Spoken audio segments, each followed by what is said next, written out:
Hey everyone, Pastor Brian here with our Monday follow-up check-in. Thank you guys so much for joining us yesterday for our Easter service, our Easter message. Thank you so much. It was awesome to see the different names that pop up and just the number of people that are watching and being engaged. I hope you were blessed. I hope you enjoyed it. I hope you and your family had maybe a little different to the normal Easter Sunday, but I pray that it was a blessing. I pray that you had good family time. And just really hope that you enjoyed your Sunday. Today I'm coming to you from my office to talk about just some questions or comments that came in while we were watching the video together, watching the message on Sunday. The first comment was about the 153 fish. Why in the world was that recorded? Why was it important that it was 153?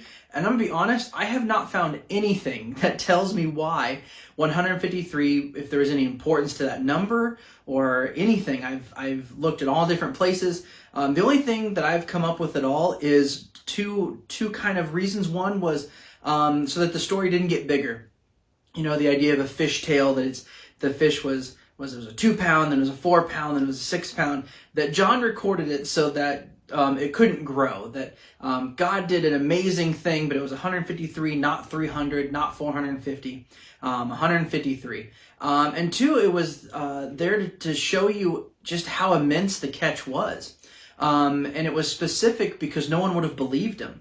No one would have believed at all that they could have ever caught that many fish at one time and brought that many fish to the market at one time. And so John wanted to be specific in exactly how many fish there were, and so that it wasn't exaggerated the other direction, that no way anyone would have ever caught 153 fish. And so he recorded it exactly that way.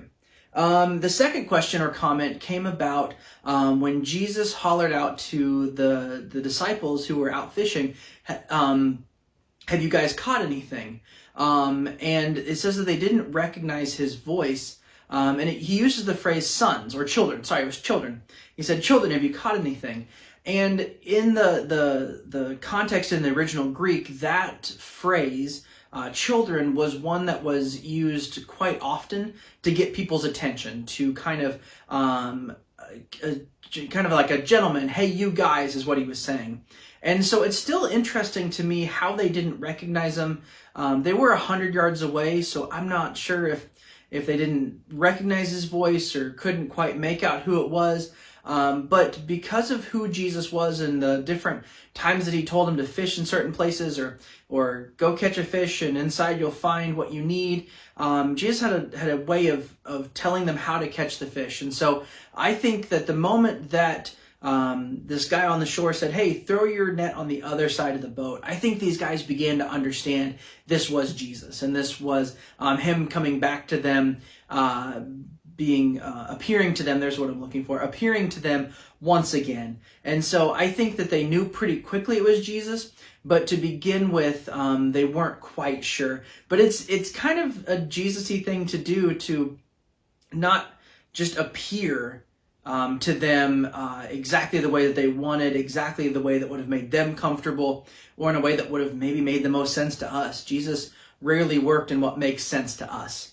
And then finally, I just wanted to thank you guys so much for all of you who joined in communion. I know there were a couple people who weren't planning on joining in, but then once we started talking about it, they went and got whatever elements they had, and they were really blessed. I was thoroughly blessed. There was something special about knowing that I was taking communion with my church family kind of at the same time. I know maybe a little different timing with the different videos. We understand that, but we took it corporately.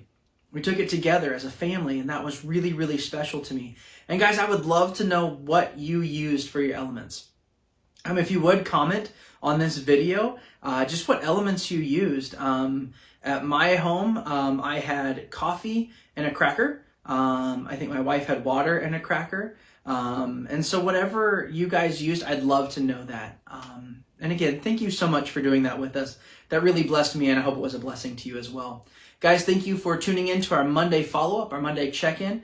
Hopefully the weather gets warmer. It was pretty cold today, but hopefully you're getting outside. Hopefully you're surviving the quarantine, the stay-at-home order. If you guys need anything, please don't hesitate to ask. We love each and every one of you. Have a great, great Monday.